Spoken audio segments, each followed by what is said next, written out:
Good morning, folks. How's everybody? This is welcome to the Western Nevada Development District webinar, Tips and Tactics to Land a Grant from the U.S. Economic Development Administration.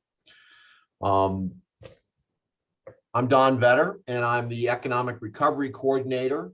And my partner in grants is Des Craig, who has been a key player in grant acquisition and management for nearly 2 decades. Here in the Silver State.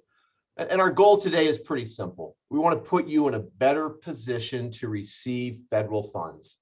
Bottom line, we're going to walk you through some keys to a successful grant application, in particular with the U.S. Economic Development Administration.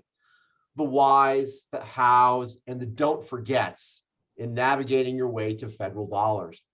The grant ecosystem has emerged front and center during the COVID-19 pandemic, and the EDA has been and continues to be a tool for pandemic relief. It will also, as we ease out of the pandemic, it will become a tool for the American Jobs Plan that the Biden administration is pushing out there and has been for the last week and will be for the next several months. So it will be a tool for that federal money. The EDA comes from the mid-60s. Lyndon Johnson, the Great Society. In 1965, Congress passed the Public Works and Economic Development Act, which authorized the creation of the EDA. And basically its goal was to generate jobs, retain existing jobs, stimulate industrial and commercial growth in economically troubled areas of the United States. It's the so-called war on poverty. And if you want to hear his Great Society speech, that's what the History Channel's for, and it was at the University of Michigan in 1964. So let's talk about the present. See if I can move my, how do I do this? Des, how do I move my, there we go, thank you. So here's our agenda today. A little background on the Western Nevada Development District and how we are hand in glove with the EDA. An introduction to the EDA. Des will teach you, the ins and outs of what that organization is all about. We'll also talk about their investment priorities and programs, where your work fits into their programs and how you can get on that pipeline of money. We're going to talk about the grant eligibility and process, and then a life cycle of a successful grant application. And then we're pleased to have 2 special guests, City of Reno, Eric Jensen, who's going to be here courtesy of the Zoom time machine. And then live is going to be Heidi Hill Drum from the Tahoe Prosperity Center. They're going to show you that, yes, it can be done. You can have a successful grant application and you can get that money from the federal government. So let's talk a little bit about the development district. And this webinar is part of your membership. We want to share with you, what we've learned in the process to help you get grants. And we're part of one of these 500 development districts that came out of the Great Society. We're the only one currently designated in the state of Nevada. There will be several others as folks are seeing in their regions the benefit of having a development district. We grow the region's economic capacity and promote community environments which foster recruitment, retention, and expansion of business and jobs. I like to compare us to like the roadies of Bruce Springsteen. We set up the stage, we tune the guitar, and we sit in the background while all you guys get the accolades and the encore. That's fine. We're good at setting the stage. And we do that through regional planning and partnerships, which is all of you. And also, obviously, grant and financial acquisitions. And then collaboration is the key. We share information, we share data, we share problems that we can regionally address that can help us locally. Basically, our number one tool, and many of you have gone through this, hopefully, just with Des, is our comprehensive economic development strategy, or the SEDS. And we'll talk a little bit more about that. It is essentially a regional plan that tells the EDA, hey, this is what's happening on the ground, and this is why you need to help us because it fits in with your priorities. We're kind of the ground truthers of how we can fit into the federal plans. And we're supported by the U.S. Department of Commerce. Hopefully, and we believe so, the Western Nevada Development District gives you a competitive edge because the CEDS and the district help you determine eligibility for funding, leveraging resources through networking. As I said, with the local connection, we help identify grant opportunities and partnerships. And a lot of things as we look at how the EDA has awarded its grants in other parts of the country, and we go, hey, that's just like that EDON thing. Let's find out more about that. See if we can fit in there. And then the regional approach is the preferred method from the EDA. It gives you, there's a point system in these grants, and that helps with your points. And basically lately with the COVID, building for resiliency. Resiliency is the buzzword of this decade already. And this planning for those economic challenges so that when you get the gut punch, it's not as bad, really. And we maintain a data warehouse to support economic development in the greater Northwestern region. Go to our website. We have a live interactive CEDS, and basically we've updated it with the latest Census Bureau that you can pull data that you will need for your grant application. And that's how we collaborate. That's how we help you with this process. So many of you have gone through the CEDS project, and basically it's to take a look at our region and, like the roadies, what's the stage? Where do we have to set things up to make it better economically, to get people jobs? And this is about jobs. That's what the Great Society was all about. So we've developed through your work, through your input to us, these resiliency target areas and recovery. Things such as entrepreneurship, innovation in small business, strategic economic development, financial well-being really came into play during COVID with small business. How's your financial well-being? How do I navigate through this? Infrastructure. This is the bread and butter of the EDA. They want to build things: sewer, water, transportation, energy, education and workforce, technology, broadband connectivity. Lots of stuff coming down the pike on broadband. Quality of life, housing, arts, culture, and recreation. Yes, EDA does give grants. We have gotten EDA grants for the trail system out at the Carson River out near Dayton, because it helps with the tourism economy and the quality of life. Also, health and wellness is becoming a greater issue in our region. And then organizational capacity, sustainability, regional perspectives and planning, and also partnerships and collaboration. It's the backbone. It's like the part that is not seen, but is very important, so that we can work together and present a regional picture for the EDA. So I'll turn it over to Des, who's going to give a little deeper dive on what is this EDA thing going on? Who are they and what do they do? Thank you, Don, and good morning, everyone. Good to see you. So what is the EDA? Well, of course, EDA is the Economic Development Administration. It is a federal agency. It's part of the U.S. Department of Commerce based in Washington, D.C.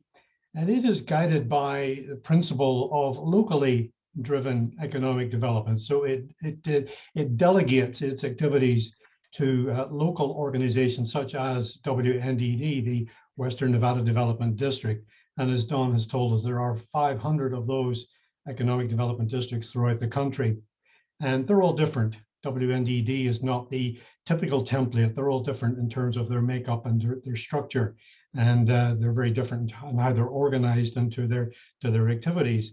But the EDA delegates its activities and is driven by this locally driven economic development principle. It supports planning, economic development planning, technical assistance through the development districts, and its big part is infrastructure construction and economic and disaster recovery support. It leverages, as we've heard, existing regional assets to advance creative approaches to further economic prosperity. It's all about economic prosperity and new ideas. And it invests in projects to build capacity for economic development. And I want to dwell on this point just for a moment, because we're often confused with, and people often ask us, well, what's different between you, the Economic Development District, and RDAs, or regional development authorities? We're often confused with regional development authorities, and we are different. Regional development authorities here in Nevada, and I think there are 7 or 8 of them, are really state organizations. They're supported by the state of Nevada. They work under GOED, the Governor's Office of Economic Development, and their function is largely to bring in businesses, to support existing businesses, and to promote economic development in that form.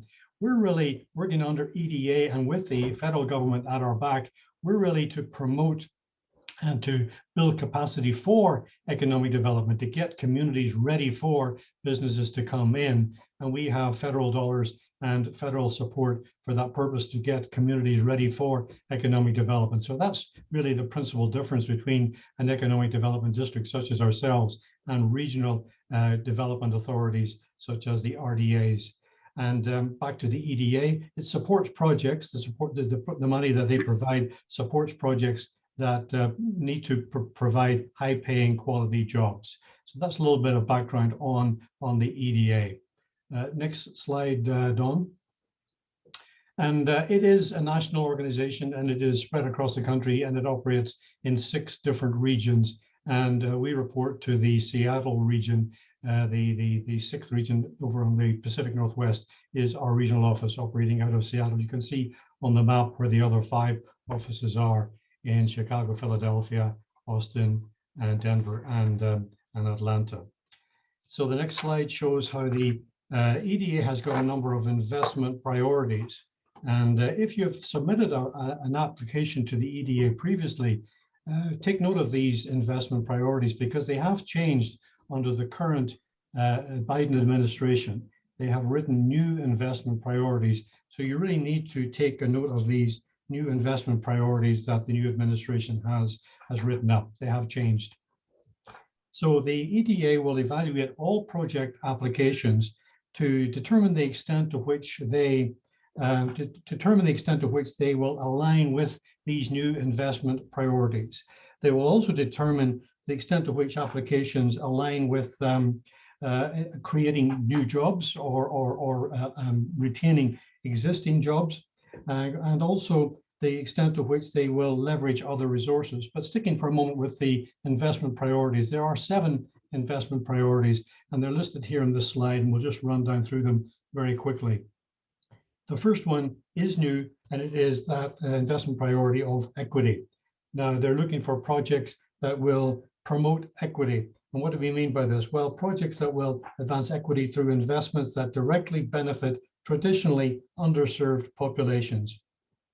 And these underserved populations are including, but not limited to, women, Black, Latino, Indigenous, and Native American persons, Asian Americans, Pacific Islanders, and so on. So those are projects that will promote those particular communities. The next one, projects that will promote recovery and resiliency, projects that will build economic resiliency to and long-term recovery from economic shocks. Of course, particularly pertinent in the circumstances we find ourselves now, recovering from COVID-19, but not just the pandemic. It could be communities that are experiencing recovery from, say, the close down of a coal or a power plant. Could be communities that are recovering from the decline of an important industry, or as we've said, a natural disaster. The third one is workforce development. And these are projects that will support workforce education and skills training activities, resulting in well-paying quality jobs. And we are currently in conversation with the EDA, because we need clarification on this. We're not quite sure what they mean by this. Historically, out of the Seattle office, they have not supported projects, brick and mortar projects that support workforce development. So we're seeking clarification on this particular investment priority. Fourthly, there's manufacturing. Projects that encourage job creation, business expansion, technology and capital upgrades, and productivity growth in manufacturing. Then there's technology-based economic development, projects that foster regional knowledge ecosystems that support entrepreneurs and startups and commercialization of new technologies. The next one is environmentally sustainable development. And we've highlighted this one because this is a new one. In economically sustainable development, projects that help address the climate crisis through the development of green products, processes, places, and buildings. And finally, number 7, exports and foreign direct investment, projects that enhance or build community assets to help growth in US exports, or projects that increase foreign direct investment. So those are the 7 EDA investment priorities that are new and need to be taken into consideration when you're putting together an application. And a competitive application must align with at least one of these priorities. Obviously, if you put in an application that aligns with more than one, then it would be more competitive. And just before I hand it back to Don for a look at some of the programs that EDA will or has got, and some more on the eligibility criteria, I want just to say something on the ARPA funding. Back in March, there was legislation passed by Congress for funding that's, we refer to it as the American Rescue Plan Act. EDA is going to get about $3 billion here in the very near future, which we refer to as ARPA funding. That's about 10 times their normal annual allocation. And the NOFO on that particular funding is due out in early July. And we're waiting with bated breath to find out what this funding is going to comprise and how it's going to be structured. And we're told that the match on that is probably going to be 80-20. And probably there's going to be no match in certain circumstances where there's going to be particular circumstances. But bear in mind, this funding is still connected to COVID relief. And we're told, as I say, the match is going to be 80-20. There is a 25% carve out on this for communities that are tourism dependent. So there's going to be a special 25% carve out for communities that have been dependent on tourism, be particularly hard hit as a result of the COVID-19. That money is going to be coming through the states. We don't know exactly the mechanism for that particular funding, but we are told that we're going to be hearing about this very soon. That NOFO is expected in early July. So we'll be letting you know as soon as we hear more information on that particular funding. But that's going to be a lot of money that's going to become available here very, very soon from EDA, some of it coming through the state, and some of it will be coming more the usual form through the NOFO.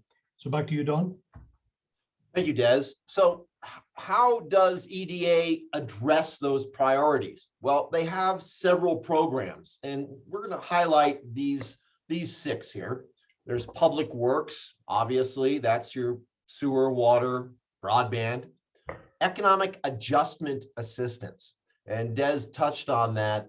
Is that's where you took, your region took a gut punch, a military base closed, or what we suffered in Nevada, the Great Recession, coming out of that kind of deal. EDA planning and local technical assistance programs. That is where we at WNDD get the money for the SEDS process. It helps fund our staff and our costs and for some of the vendors we use. You could tap into this if your organization needs to do some strategic or technical planning. I know Heidi Hildrum, that's kind of the tranche that was tapped into for some of that work, or at least attempted to. And we've had in the past used this money for regional planning efforts. Disaster supplemental, it's economic adjustment. And this, as it says, it's disaster. It has to be declared disaster on the federal level. And this would be what EDA putting money in after the hurricanes in Puerto Rico, or Houston, Galveston after Katrina. And even there's even a subset of this. The EDA has money for coal country. So specifically in the Appalachian states where the coal industry is really kind of petered out, there's a tranche of money in this bucket. And then, of course, the CARES Act, this, like we talked about, the EDA was a tool for pandemic relief, and Coronavirus Aid, Relief, and Economic Security Act, that grant that we received from the EDA helped fund Des and I to be employed here at the WNDD. And also it is fueling our economic recovery and resiliency plan. This CARES Act money has gone to a variety of things across the nation, things that including even tourism marketing. So when you get into unique situations like the CARES and ARPA, EDA, I think, stretches their boundaries a little bit from brick and mortar. So look toward that to see where you can fit in kind of this new reality. And then finally, one that we're hoping to get some applications for is Build to Scale. And it is an EDA program where we partner up in kind of a venture capital and startups, usually associated with universities, UNR in this case, or DRI, to try and kickstart. Obviously we're internally looking at, we're having a lot of play with this lithium stuff. So maybe there's some kind of kickstarting and venture capital that can go into the world of lithium that we seem to be well positioned for in Northern Nevada. So those are some of the investment programs. Let's take a deeper dive. Like public works grants, construction, expansion, public infrastructure and facilities. Later Jensen's going to talk about how the city of Reno used this grant package to help fund a sewer plant that is also working with water reuse that is connected with economic development, i.e. jobs. Economic adjustment, assistance, design and implement, planning and infrastructure, revolving loan funds. This is where the revolving loan funds come out of. And we have a program where we help small businesses with rather low interest loans to help them with their business, either start it up or expansion, especially in those regions that have experienced a serious damage or underlying threat to their economic base. And as I talked about before, the CARES Act funds were administered and throughout the country, and there's still a little bit money left in CARES Act that has to be spent by the end of this year, I believe, and so that there's still CARES Act money out there to help recovery in that case. So who's eligible for this money? Well, most of you are. Tribes, local governments, public and private nonprofits, district organizations like ourselves, universities, and other institutions of higher education. There will be a notice of funding opportunity for a lot of these grant programs. It will say who can apply. And that's kind of the guide right there. It's the who.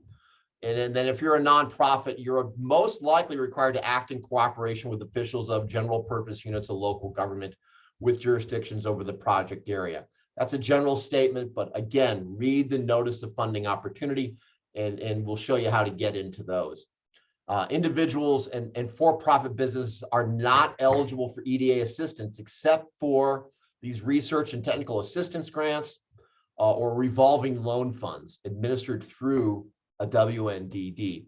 So that is kind of where the line is drawn, but there are some particular things in the EDA world where you can partner with a private entity to maybe kickstart or create. Well, in Iowa, for example, EDA worked with a private company to create a slaughterhouse in a business industrial park. So there are those kind of partnering opportunities. So we just look at what's going on around the nation and reach out to the EDA. Continuing is that those that are benefiting from this grant, public works or economic adjustment, must meet regional eligibility criteria. What is that, you would say? What is that criteria? Well, it's essentially the unemployment rate, the per capita income, or a special need or situation. That is really, when you go to the forms, that's where it happens. And you can, use some statistics like population loss or unemployment or a military base closing or a major employer closing. That can bring up a special need or situation that is reflected in information like from the US Census Bureau. That's where you can pull some of your data for that in your application. Labor, or the one-stop shop that we like to use is called Stats America. If you write down one thing, write down Stats America.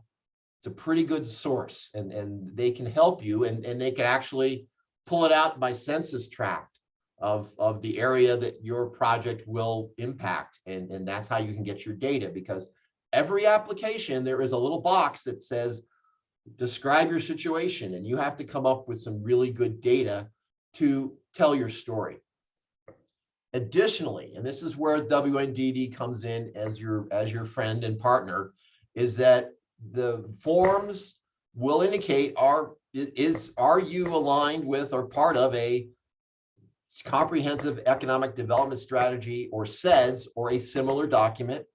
And this gives increased competitiveness when applicant is a district member and a project is identified in a SEDS or meets one or more of the SEDS goals that we reviewed at the top there. So, do you fit into water, sewer, and resiliency, or green building, or workforce development, all those little categories. So you try to layer them not only with our SEDS, but also with the EDA priorities. You try to mix those together to create a nice little checklist. So there's also when this data that you put out there, the hurt or the need is it also determined the so-called non-federal share. And Des and I went around and round on this, how to best express this, because I'm not a math genius in any shape or form. But these matching scenarios of how much money you have to come with come in many shapes and sizes. 100% match is you 100,000, EDA 100,000. And so you have to make sure you have that money. 80-20% match. This is what we talked about. We're thinking that the ARPA will come in at. So you 20,000 and EDA 100,000. So that generally, and then no match. If you can really show that you've been harmed economically through a situation, either disaster or just the COVID or things, is that no, it's all EDA and then you 0. And we've seen varieties in EDA landscape. I mean, like the Orange County put in 450,000 and EDA put in 100. So a lot of these things are in the NOFO, and I think there is a little bit of negotiation that can occur. How much money in the EDA world? Traditionally, the award cap has been 3.5 million, but we've seen it in Nevada. I mean, the city of Reno got 5 million for their North Valley's STED sewer treatment plant. And then North Las Vegas received 6 million for a workforce development project. So we're seeing some fluctuation in some of these hard lines. You could bring cash to the table, or it can be in kind, can be non-federal share. And non-federal sources can be state and local grants, loans, general obligation bonds, or other private contributions. We have a project with WNC where we have a private entity is willing to, put up the building, and then EDA hopefully can come in and put the stuff that goes in the building for workforce development. Other federal grants cannot be used for matching funds, except for CDBG. And that's a Des Craig question. He's the expert on that, but you can kind of layer things here, but you can't use a federal grant for a matching. It has to come from a local or state source, or like we said, in kind. And it couldn't be you're donating a building to house a workforce development program, and the EDA funds the virtual reality teaching tools that help with that program. So understanding the EDA's grant process, and this is where we can help you the most, I think, is the WNDD and Cheryl Gonzalez, you know, our executive director, has been at this for a long time, and she has a great relationship with our folks in Seattle. And as you go through what is known as project development, we can throw things and ideas and concepts and thoughts and even draft applications before they go into the portal with our regional partners, the EDA, and we can kind of get the initial thumbs up, thumbs down. No, don't do that. I mean, we did that with a recent application, and we were told, well, no, don't go there on the pandemic side, because it didn't hurt you that much. You maybe want to look at this area instead. So that's a really good situation to have, and that's why I think your membership in WNDD can leverage that relationship that Cheryl has built over the years. Once you get the project developed and you put your application in, and we'll talk of the specifics, it doesn't go to Seattle first. It goes to Washington, D.C. for what I call the check the boxes. Did you miss something, or did you make a mistake? You know, you can get thrown out, like not even make the first round of the playoffs. You know, oh, you only showed up with 4 players, you need 5. So that goes to DC. And then once DC makes sure that you've checked all the boxes, it goes back to the region for further consideration. And each region, they have their own little, I guess, you know, I can only imagine they sit around a big table and they have all these applications and go, well, what about this one? What about that one? And a lot of it depends on how much money each region gets. There is a piece of the pie that each region gets. And I wish I knew exactly what it was, but we get indications from the region that, well, we're a little lean here, but maybe you should go for this grant instead. We have money over here. So again, that relationship that's been built up. And then, you know, once it kind of meets the regional office, it gets through another level of processing at the EDA headquarters, which again is like, okay, we're going to, you know, it's kind of like all right, what line item does this come out of, and how do we distribute it, and all the technical things, and then you get the award, and hurrah, but then it's not over. There are post approvals, and there are contracts. There are contracts that you have to come up and do what you said you were going to do in your application. And then there's a so-called project closeout. When we're finished, you know, like the blackjack dealer, you know, turning it over. And then all during this secondary post, since the award, there are performance monitoring. You know, in some grants, you will have to supply quarterly reports, things like that on what you've done, how you've done it, and what you spent it on. So those, again, that's a great problem to have because you've received the money. So what is a good life cycle for an application? You look here at the little you know, the little wheel over there. The yellow is pre-award, like we talked about. Your project development. You know, you think of the project. We need this. We need to build a road over here to the business park so that we can have double wides come in and trailers and rail access so that we can have this business park ready to go for turnkey development. So then you identify the funding. EDA obviously is a good place, but in some cases it may be other federal grants. USDA is, for our rural partners, there's a lot of things that are in this economic development ballpark. And then once you identify the funding source and you figure out your end of the funding, if it matches, then you prepare your proposal. And like we talked about, you submit and then you win. So how do you win is, we think that you want to create a team. You want to create a really good team of, you know, WNDD, we can be part of that team or guide you. It's always good to have someone on your team who has financial wherewithal, who knows how to deal with numbers.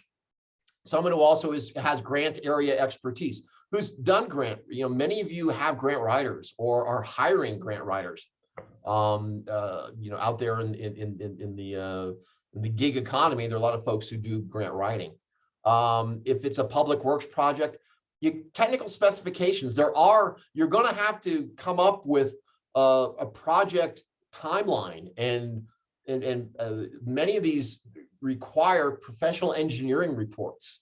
So if you're in a public works world, you need a technical specifications. And then it's always good to have kind of a coordinator, the glue, the person who manages the Google Docs that you're going to be throwing around and sharing. It's always good to have that person that keeps everybody kind of in line. And then WNDD has worked with folks in the city of Reno, TMCC, the Tahoe Prosperity Center in Washoe County to, maybe we're not directly on the team, but we help guide and toward getting a successful application. And a lot of the times we're kind of the conduit between you and the EDA with questions and things like that. And allow 3 to 6 months on this.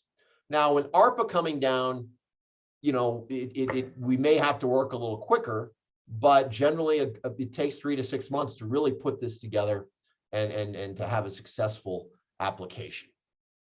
So these are some things. This is the nitty gritty. This is the ugly part of when the roadies have to put the stage together. These are all the wires and dials that they have to put together.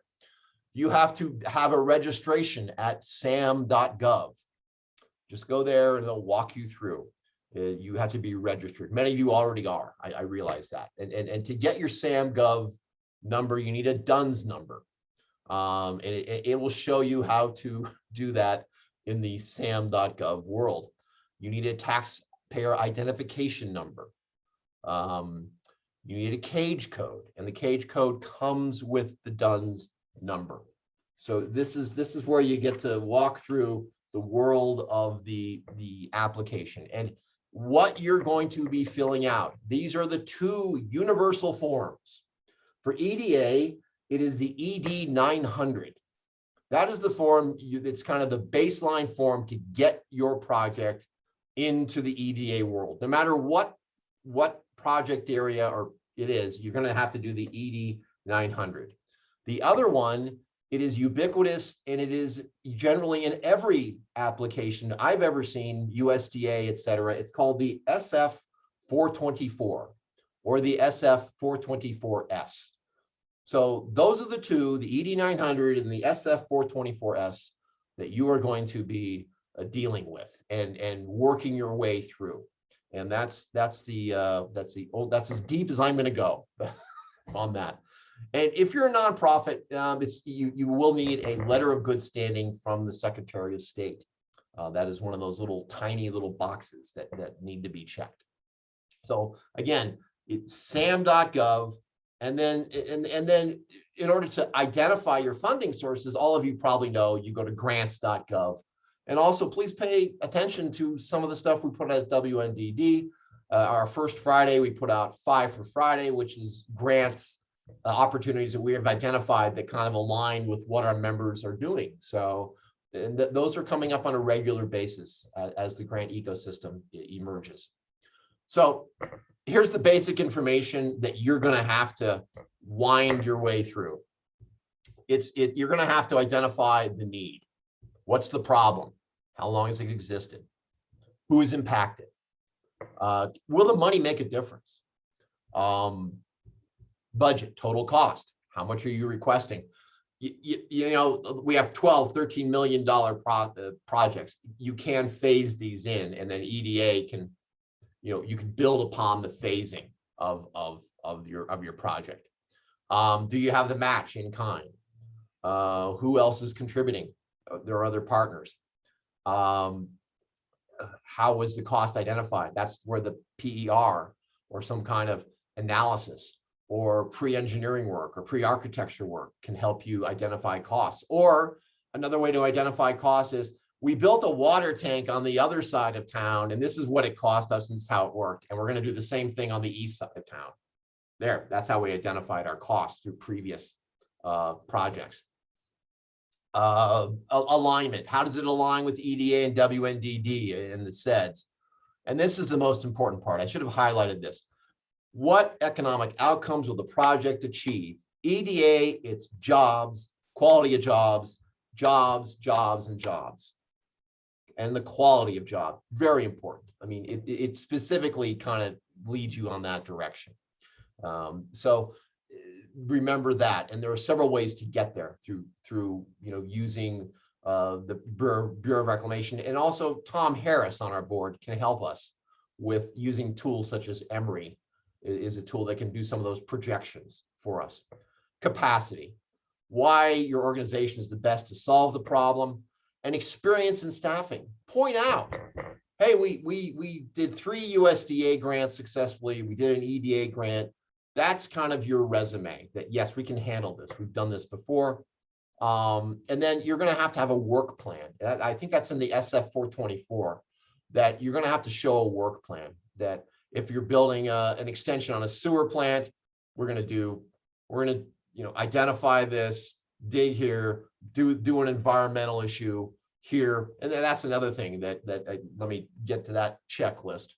And then there is a checklist here, and that you create an economic picture, because these forms, essentially what you're doing is telling a story, like good businesses do, like good government does. It tells the story. How will the project create economic vitality? Document the need from valid sources that we talked about, Stats America. Cost of project, funding is in place. Who are the beneficiaries?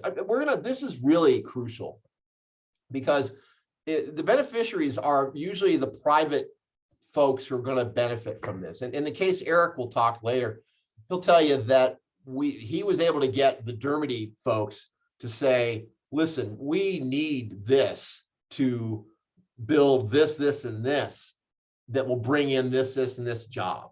And you need to get those letters of support that are very, very important. I mean, that is a key play for EDA, is to show that, oh, this isn't just a government agency. There's reality here. There's a reality based here that those folks are going to come in, bring jobs, bring quality jobs, and they need this to kickstart that program. Again, like we talked about, capacity, the population. In some cases, rural communities do get more points, depending on the need. There is occasionally that. And again, this is a point system. Do you need an environmental study completed? That couldn't be an upfront issue. Now, what we're finding is that you can leverage such things as we're doing a brownfields grant with the EPA, which is doing some of the environmental assessment up front, and then you can come in behind that with an EDA grant that and shows that you have done the environmental homework. And of course, who are you collaborating or sharing your services with? Another organization, and that's always a good way to show that you're regionally addressing an issue. So that's a little checklist, and when you build your team, you want to have these checklists that help you tell your story. And again, like I pointed out here, that we have a lot of that data on our website, WNDD.org, and our interactive SEDS. All right, now I'm going to introduce our guest speaker. He is camping right now, but he was kind enough to pre-tape this.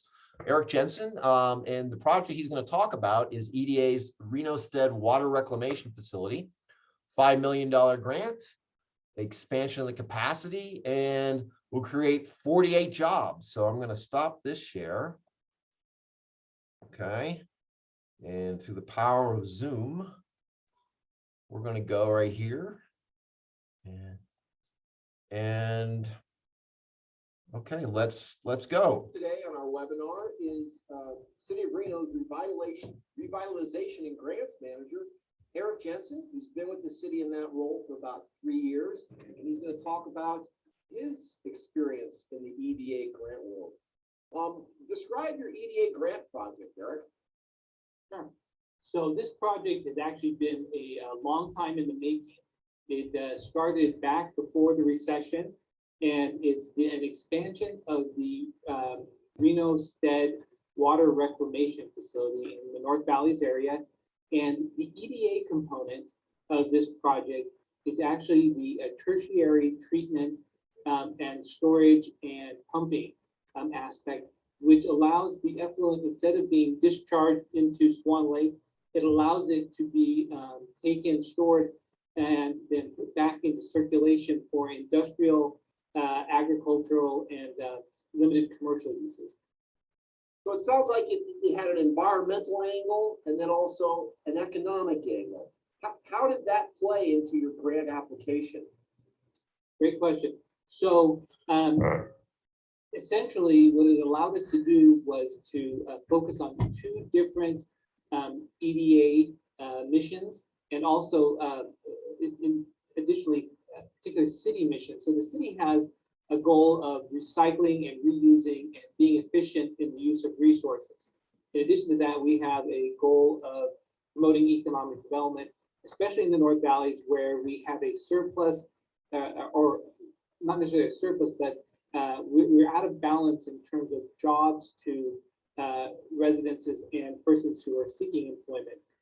We have an abundance of housing, and we have a surfeit of jobs in this particular region. And so we are trying to attract more jobs and to reduce some of the rush hour traffic issues that we have of folks leaving North Valleys coming into the core of the city for work.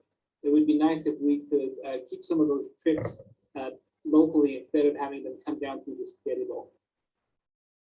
You know, what was the project aim as far as economics concerned? What was the economic angle? Because that's the EDA's real mission. Absolutely. So the Reno Stead Airport is located in North Valleys, almost immediately adjacent to this treatment facility.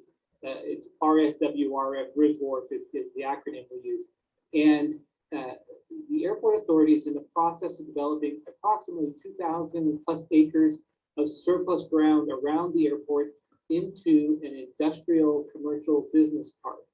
And the water and that coming out of this facility, the treated effluent, would be distributed back into this park and could be used for, again, industrial and commercial purposes, so that the projects being developed there, the commercial development, would not have to purchase additional water or bring in outside water for those uses.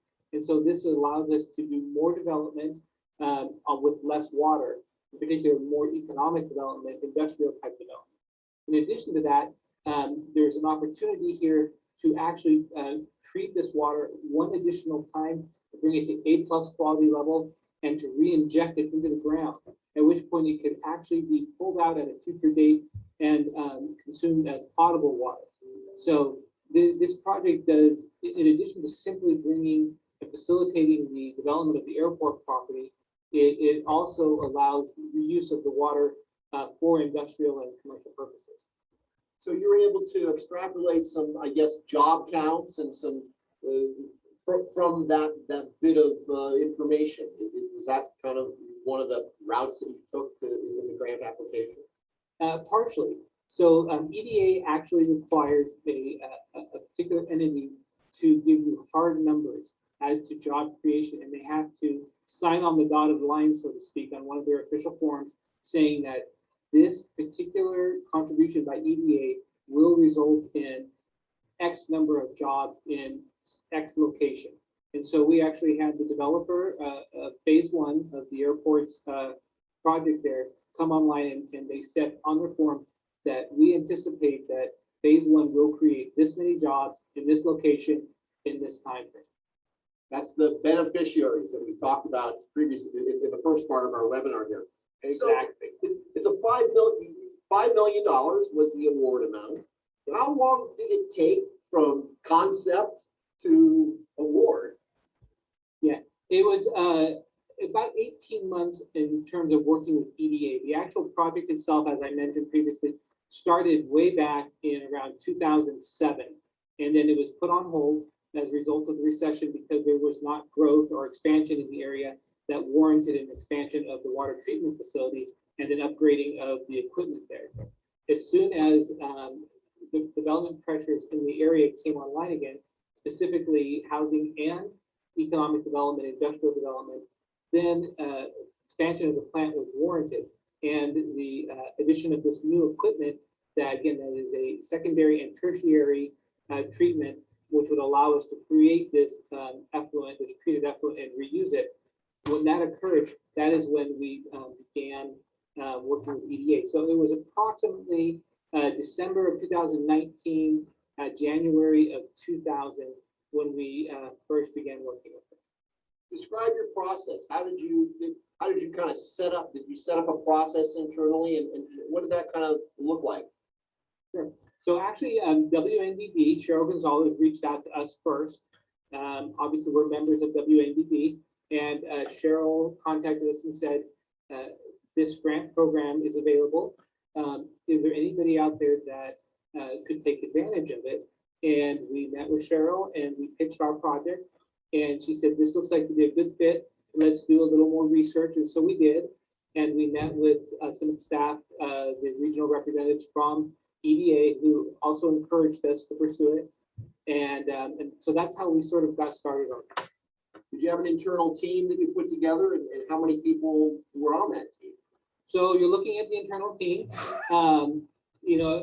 Essentially with the city, we were coming out of the recession, we're short-staffed, and we really did not have the expertise, other than myself, we did not have the expertise internally to do this. And so we relied very heavily on WNDD and on the EDA staff to help us go through this process. So other than my personal experience, having done this for many years, I relied very heavily on Cheryl and EDA staff. What would you do differently if you had to do it over again? That's a great question. The biggest challenge that we had actually was working with EDA staff. Their original person assigned to it didn't understand the project, and and we were assigned a second person who did understand what we were trying to do, had more experience in this particular subject matter, and that person helped us. But that person didn't come on board until literally 3 months before we needed the application deadline. And so the only thing that I would say that we would do differently is I would have been a little more aggressive up front in working with the EDA staff, making sure that they understood what we were doing and asking for, so that when it came down to crunch time and preparing the application, reviewing it, we were further down the road. So telling your story with clarity matters. Absolutely. What advice would you give someone, any one of our audience here who's I'm gonna apply for an EDA grant? What would be your 2 or 3 tips? Okay, so first and foremost, remember that it must be economic development and job creation centered. If this is a different program and you're just looking for funding to help something, you're probably wasting your time. You need to make sure that you are competitive against other grants that are specifically creating jobs, that are specifically involved in an activity that will result in economic development that can be measured, that uses metrics that are acceptable to EDA, which is almost always job creation. So that's the first and foremost. If you can't pass that hurdle, cross that hurdle, jump that hurdle, then probably go a different route. So you've gotten the public works grant, and now what is the status of the project now? Look, when I go out there, what will I see? We're already, let's see, now at this point, we are 9 months into construction. And so you will have to go out there and you will see yellow iron and people laying pipe and digging holes and installing equipment right now. Eric, anything else to add for our viewers? Document. Whatever you do, make sure you get everything in writing. Make sure you provide everything in writing. Make sure that you keep a record of everything. That's the most important thing going through this process, in my opinion. Eric Jensen, Revitalization and Grants Manager for the City of Reno. Thank you so much for sharing your expertise and time. All right, thank you, Eric. And now we're gonna go live. We're gonna go live to let me get the right place here. Okay. Let's go to the next one. Zoom. There we go. Now live is CEO of the Tahoe Prosperity Center, Heidi Hill Drum, who just received a grant award to facilitate a resiliency and recovery plan for the Tahoe Basin. And now, Heidi, share your story on how you traveled this route and got this grant. So thanks again for showing up. No problem, Don. Thank you. So I think most of you know us, but we are the Regional Community and Economic Development Organization in the Lake Tahoe Basin. And we actually work in both states, California and Nevada, all around the lake. And our grant was for an economic recovery and resiliency plan through the CARES Act portion of the US EDA, which we are right in the middle of now. What were some of the things that you learned in the process that you would take to the next grant application? We learned a lot through this process. The primary thing that we learned is that it's really useful and helpful to get input early and often from your partners. So WNDD was great in connecting us with our EDA rep, Carlene.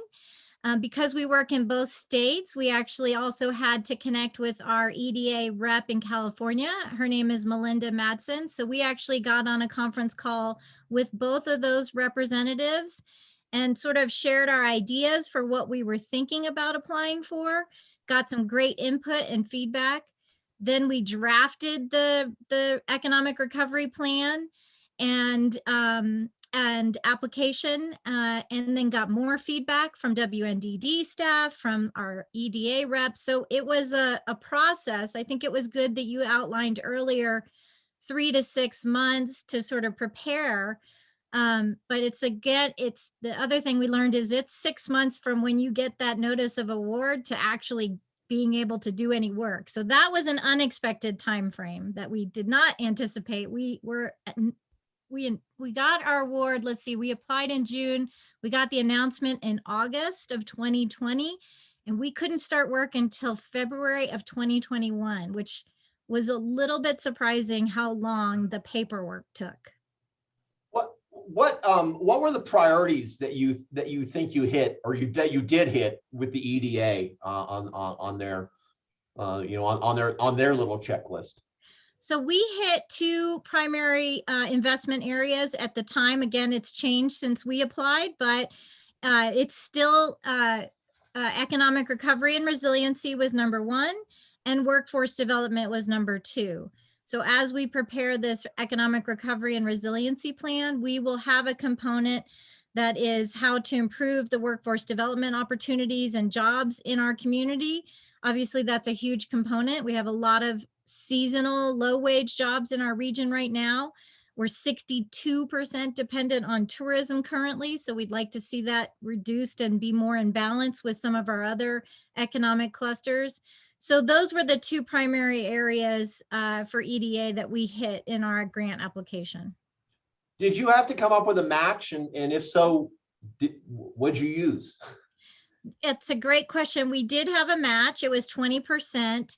And I would recommend that anybody who is considering a match do a little bit of both cash and in kind, if possible. I think it makes you more competitive.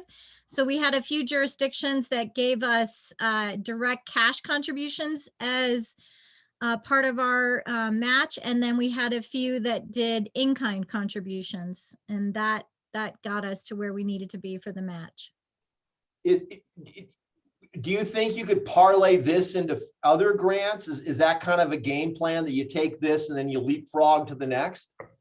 Absolutely. We're fully expecting this recovery and resiliency plan to result in a number of actionable strategies for the region.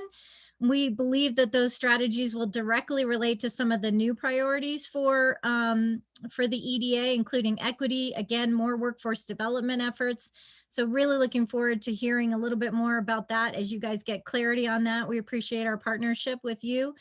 And then also this tech-based economic development is something that's kind of intriguing to us as well, because we have a lot of new remote workers that are living here with connections to companies, tech-based companies elsewhere. and then potentially even the environmental sustainability stuff. So I think those are all areas that we'll be looking forward to as we complete this initial plan and potentially, parlaying that into some more funding from the EDA to actually implement some of the strategies from the resiliency plan. And I understand broadband may be one of those things you leap to.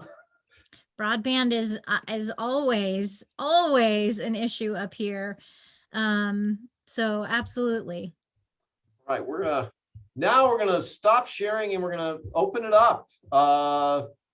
Take yourselves off mute and any questions, because that's all we have. That's the download. It is being recorded, and by next week, I think I'll have this on our website, but we'll let folks know. This is kind of our first webinar into kind of the nuts and bolts of grant applications. So any feedback would be really great. So just open up, unmute yourself, and any questions you might have. And I see where Heidi dropped in her URL there for the Prosperity Center. So, Des, any questions? This is Mary Albert. Can I ask a question? Please. Hi, I'm with the Education Innovation Collaborative, and we are very much at the beginning of this process of figuring out how to go after grants and how to connect into existing efforts. And this has been great. Thank you so much, Don and Des. Heidi, I'm interested in your experience, especially because we're looking to build some sort of learning community labs where we would bring technology in to have the kids and coaches develop and sort of have it be their project-based learning experiences. And that would tie into all the remote workers who could utilize the space as their home away, office away from home, while mentoring the kids through the process so they can figure out what their career path is and build credentials early on, get jobs early, fill the gaps, promote economic prosperity. So I wondered if there might be some alliance or conversation we could have around aligning with the planning that you're doing. Well, yes, workforce development is front and center in our ERRP, Economic Recovery Resiliency Plan. And I noticed that is Amy Fleming on the line here. I thought I saw her. I mean, she works with the state and in workforce development, and there could be a potential collaboration there. One of the things that WNDD provides is a lot of good networking there. But what we have found is that in our region, EDA likes more brick and mortar things than programmatic. However, we are discovering through CARES Act and hopefully through ARPA that there will be more programmatic grants issued through the EDA, because we're seeing those kind of things throughout other regions. So that's something that I know Cheryl is kind of knocking on the door going, hey, why can't we do this that they did in Ohio that we do out here? So we look all the time for that. But I mean, I know Amy Fleming is a good person to hook up with at the state, and then also our membership here includes Join and WNC and TMCC. So those kind of things that if you take a regional approach that could be the macro umbrella, but can help things on a micro level, that's what the EDA likes. Does that make sense? I want to figure out how to do all that, tie all those players together. So help me figure that out. Well, okay. Well, I think there'll be a reach out to Mary maybe next week when Cheryl returns. We'll put that on our checklist to make that happen. I really appreciate that, because we don't know unless you tell us what the needs are kind of deal. And Mary, I would just add that, again, EDA really does like regional partnerships. So I think, thinking along those lines, and then Cheryl can easily set up a conversation with you and Carlene just for you to share kind of where you're going. And she's really good at giving you feedback of that actually it fits better with EPA or it fits better with this agency. And we've done that as well in the past. There was a separate grant we had that was, we thought kind of workforce development focus, but it ended up being a better fit for the EPA. And so we went that direction. And that's really where the staff at WNDD will be really helpful. So just keep me in the loop as you move forward.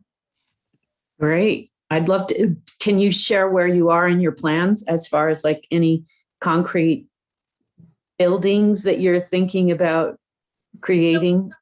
Yeah, so as I mentioned, we didn't get our award until February. So unfortunately, we weren't even able to start this process. We were hoping to start last fall when we got the notice in August. We thought, oh, it won't take more than a couple of months. And it was, 6 months. So much, much longer than we anticipated. And so, we're now into the very early stages of our planning. We've hired our consulting team. We've reached out and we're creating a basin-wide steering committee again up here just at the lake portion, which is our area. And we're starting those community conversations. So yesterday I was at a group of executives from the casinos and some of the larger hotel properties in South Lake Tahoe and State Line, Nevada, and met with them and got some input. We've been, again, we're doing these, initial parts of our process. As we move into the later summer and early fall, I think is when we'll start to put together some of those solutions and some of those ideas.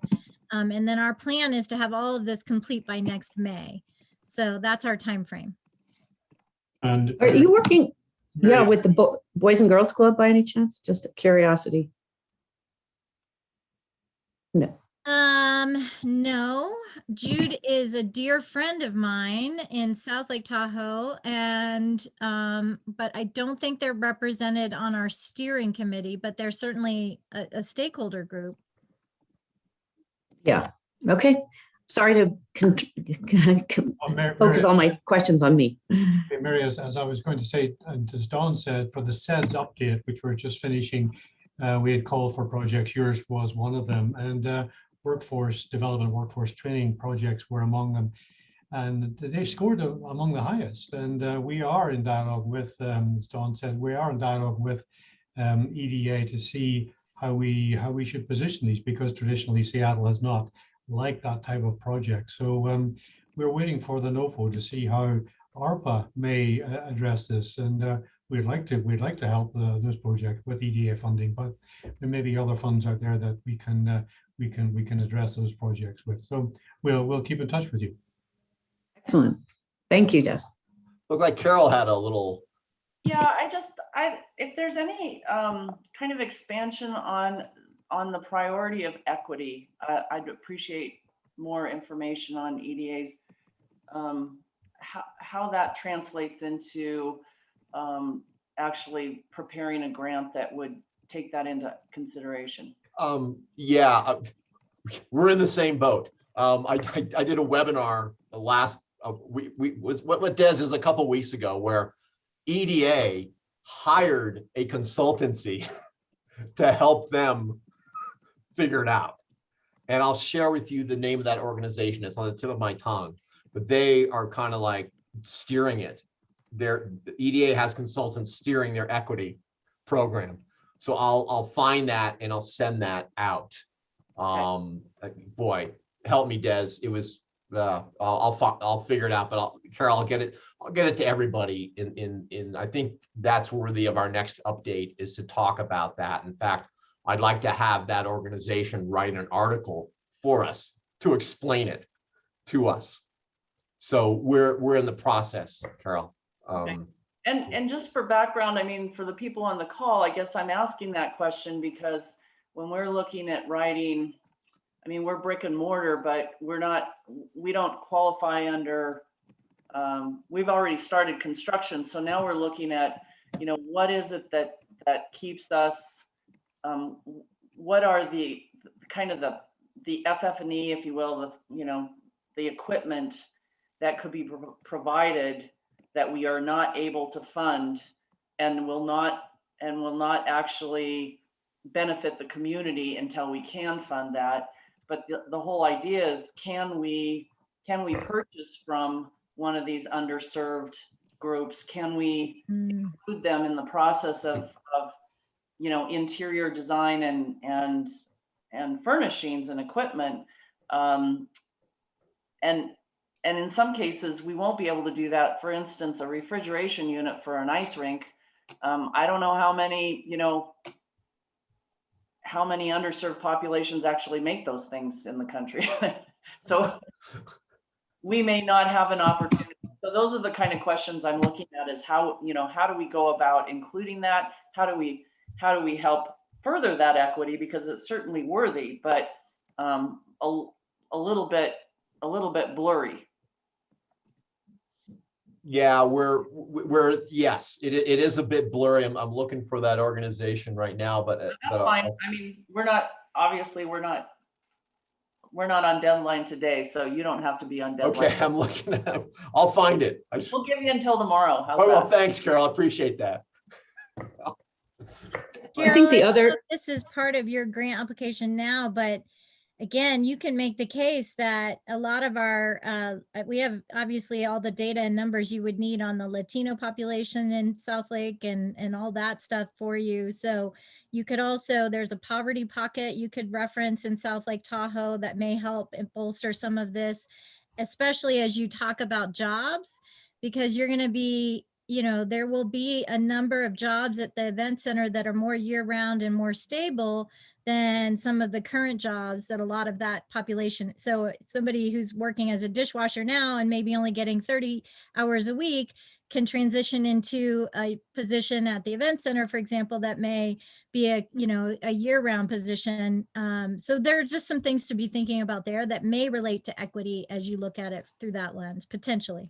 Okay, that's good information, because when we were thinking about the jobs, I kind of had thought that it was more in that upward mobility job creation, and we don't have a lot of those. But if we look at it through that, what you call poverty pocket, that might be an enhancement to the ask, right? Is what you're saying. Yeah, and you certainly, again, even upward mobility is certainly a factor, but even initially, again, somebody going from a seasonal job where maybe they only get 30 hours a week, you know, 9 months out of the year, but they're moving over to the event center where there's more stability in the jobs because you're bringing, you know, again, that shoulder season component and other things that balance out the jobs. That is, it's worth looking into, I would think. It's part of telling a good story, Carol. I mean, and I call it, you can, what I call cherry pick a little bit on your, using census blocks and zip codes and things like that to bring it up in the scoring. Well, we're well past the hour I thought we'd take, and for those of you who stayed on, I really appreciate it, and we hope to, you know, we're contemplating the next webinar could be maybe USDA grants. So we'll figure that out as we move along here. And again, thanks everyone for showing up on a beautiful day. And I'm glad we could share some of this information, and we will continue to do that. And please, you know, keep our website on your URL list, and we try to update all our information through that as well. Des, anything to help us close out? Or No, I think I've got some information on those investment priorities from the EDA website, so I'll send it out to everybody after this as well. It gives some more information, some more detailed information than what I shared. right on. All right, everybody, have a great rest of your week, and thank you so much. Good. Thank you. thank you. Thank you.